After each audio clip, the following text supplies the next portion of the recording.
Hello everyone, I'm Jesse Mason, and in this installment of Teach Me, we're going to learn how to solve any physics problem. Now that's a bold statement, I know, but the method that we outline here is so useful that it can and should be used for each and every physics problem that we encounter.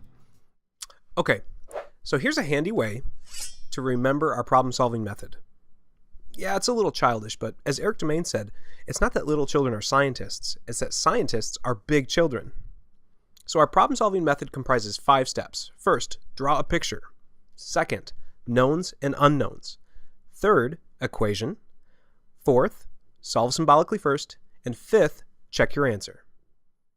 At the end of this video, we'll monkey around with a somewhat absurd but memorable mnemonic device for these 5 steps, so stay with us. Now, before we elucidate each of these steps, it's worth noting that there's kind of a 0th step in our problem-solving method, and that's to read the problem carefully. Don't forget to do that.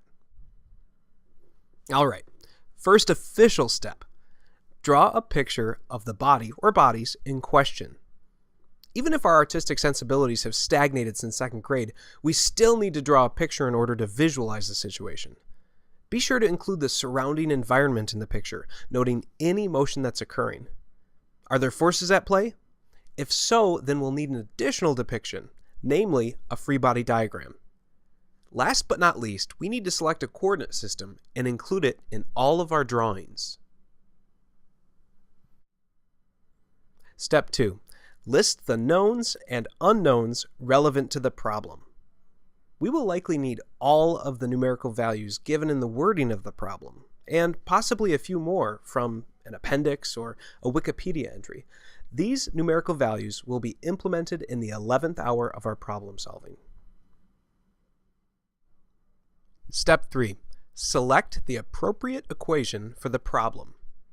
This step is the crux of physics problems, and for green physics students, pardon the etymological pun, the bane of their studies. I can't count the number of times I've been asked, Professor Mason, which equation do I use? Alas, there is no silver bullet for choosing the right equation.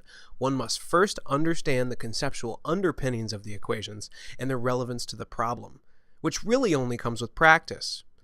Which is why practicing physics is so important to understanding physics.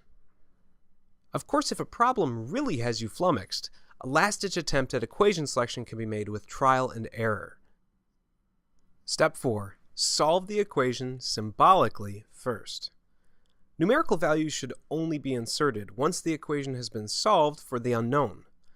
Terms will often cancel, simplifying solutions, and much physical insight about our world can be gained from delaying the gratification that comes with plugging and chugging.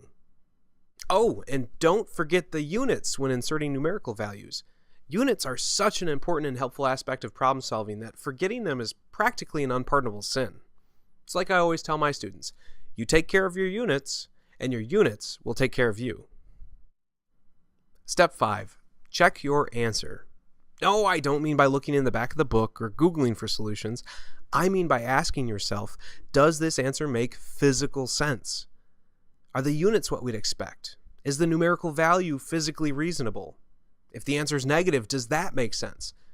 Asking and answering these questions is just as important as any other step in the method and will put us on the path to a solid understanding of the material. Now, you may be asking yourself, how am I going to remember these 5 steps? Well, assuming that fingertip tattoos are out of the question, I proffer the following mnemonic device. Donkey Kong eats stray cats. No, it's not very humane, nor is it even accurate. Everybody knows that DK is a strict bananivore. But such a hilariously graphic mnemonic device is pretty hard to forget.